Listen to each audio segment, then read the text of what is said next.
করছে এবং এই সংক্রান্তে যে সর্বশেষ যে অগ্রগতি সেটা তুলে ধরার জন্য আজকে আমাদের মাঝে উপস্থিত রয়েছেন জনাব মোহাম্মদ শফিকুল ইসলাম বিপিএম স্যার, সম্মানিত অতিরিক্ত police commissioner DMP Dhaka metro. তো এই পর্যায়ে আমি স্যারকে অনুরোধ করছি এই বিষয়ে বর্ণিত বিষয় সম্পর্কে উপস্থিত গণমাধ্যম কর্মীকে সে অবহিত করার জন্য। বিসমিল্লাহির রহমানির রহিম। প্রিয় ইলেকট্রিক এবং প্রিন্ট মিডিয়ার সাংবাদিক ভাইরা, আসসালামু আলাইকুম।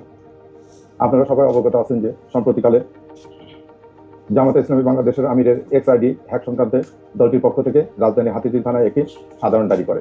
ডায়েরিটা সাইবার সংক্রান্ত হয়, এটি ডিবির ওপর তদন্তের জন্য ন্যস্ত করা হয়। এই পরিপ্রেক্ষিতে রাজধানীর মতিঝিল এলাকা থেকে মোহাম্মদ সারোয়ার আলম নামে এক ব্যক্তিকে জিজ্ঞাসাবাদের জন্য ডিবি কার্যালয়ে আনা হয়। এই ঘটনায় ইতিমধ্যে হাতিঝিল থানায় একটি নিয়মিত মামলা রুজু করা হয়েছে। নিবিড় তদন্তের জন্য মামলাটির তদন্তভার ঢাকা মহানগর গোয়েন্দা পুলিশের উপর ন্যস্ত করা হয়েছে। জিজ্ঞাসাবাদের জন্য আনিত ব্যক্তির কর্মস্থল হতে তার ব্যবহৃত মোবাইল ফোন, কম্পিউটারের হার্ড ডিস্ক এবং অন্যান্য ইলেকট্রনিক সামগ্রী জব্দ করা হয়েছে। স্বচ্ছ ও নিরপেক্ষ তদন্তের সাথে জব্দকৃত আলামতসমূহের ফরেনসিক পরীক্ষা করা একান্ত প্রয়োজন। বিশেষজ্ঞের মতামত প্রাপ্তি সাপেক্ষে তদন্ত কার্যক্রম অব্যাহত থাকবে। ঢাকা মহানগর গোয়েন্দা পুলিশ বর্তমানে বিষয়টি পেশাদারিত্বের সাথে এবং গুরুত্ব সহকারে তদন্ত করছে। এই বিষয়ে সামাজিক যোগাযোগ মাধ্যমে অহেতুক বিভ্রান্তি না ছড়ানোর জন্য এবং সুষ্ঠু ও নিরপেক্ষ তদন্তের সাথে পুলিশকে সহযোগিতা করার জন্য আমি সকলকে বিনীত অনুরোধ জানাচ্ছি। ধন্যবাদ।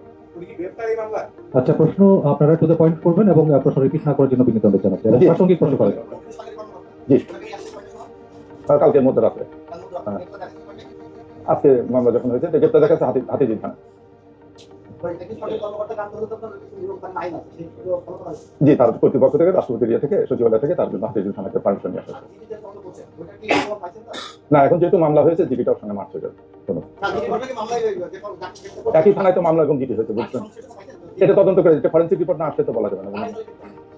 মামলা হয়েছে না, তার ভিতরে মামলা হয়েছে। আমরা না, এটা হাতিঝিল থানা গ্রেপ্তার করেছে। একটা প্রশ্ন করবেন, একটা প্রশ্ন এবং একটা বেশি প্রশ্ন করবেন না, আর প্রশ্ন রিপিট না করার জন্য অনুরোধ করছি। জামায়াতে ইসলামীর পক্ষ থেকে হাতিঝিল থানায় যে মামলা দায়ের করা হয়েছে সেই মামলায় এফআইআরে ওনার নাম আছে। যেহেতু উনি এফআইআর ভুক্ত আসামি, এই কারণে এখন তাকে গ্রেপ্তার দেখাচ্ছে হাতিঝিল থানা পুলিশ। আপনারা জিজ্ঞাসাবাদ শেষ করেছেন।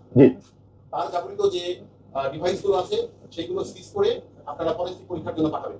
কিন্তু যার মোবাইল, যার অ্যাকাউন্ট হ্যাক হয়েছিল, যে ডিভাইস থেকে হয়েছে, সেই ডিভাইস কি জব্দ করা হবে? তদন্তের সাথে যা যা করা দরকার সবই করা হবে। মামলা থেকে বলে আজকে দায়ের হয়েছে। ধন্যবাদ। না, আর প্রশ্ন আছে। জি, আপনারা যে জিনিসটা তদন্ত করবেন, আপনি ইতিমধ্যে বলেছেন সামাজিক যোগাযোগ মাধ্যমে নানা ধরনের লেখালেখি হচ্ছে, আমরা বিভিন্ন মাধ্যমে জানতে পেরেছি আপনার ডিবির টিম যারা তদন্ত করেছে তারা কোনো ধরনের সম্পৃক্ততা না পাওয়ায় তারা গ্রেপ্তারে রাজি হয়নি। আপনি তাদেরকে প্রেশার ক্রিয়েট করেছেন এবং আজকে তারা এই সংবাদ সম্মেলন বর্জন করেছে। না, মামলা হয়েছে, মামলায় গ্রেপ্তার হয়েছে। এটা ইয়ে করে মামলা হয়েছে, তো এটা তার জিডি তদন্ত বিষয় না। এটা তো হাতিঝিল থানায় মামলা হয়েছে। মামলা হলে কারো অপরাধ তদন্ত মানে আপনারা গ্রেপ্তার করতে পারেন না।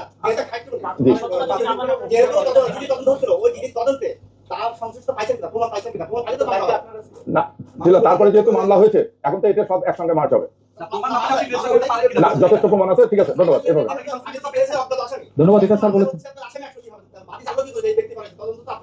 ওরা এটা হাতিঝিল থানা মামলা নিয়েছে, থানার সঙ্গে কথা বলেন। ধন্যবাদ। আমাদের এখানে শেষ। ধন্যবাদ সবাইকে। মামলা হওয়ার আগে তিনটি সংস্থা কি বঙ্গভবনে সার্চ করতে পারে কিনা, মানে এবং মামলা হওয়ার আগে আমরা জানি সেখানে এসবিও ছিল, এসবিও আসলে কোন বিধানে বঙ্গভবনে এই সার্চ করলো বা মামলা হওয়ার আগে যারা করতে অনুমতি দিতে তারা, আপনারা এই বিষয়ে কিছু বলবেন না? ধন্যবাদ সবাইকে। আজকে আমাদের ব্রিফিং এখানে শেষ। সালাম।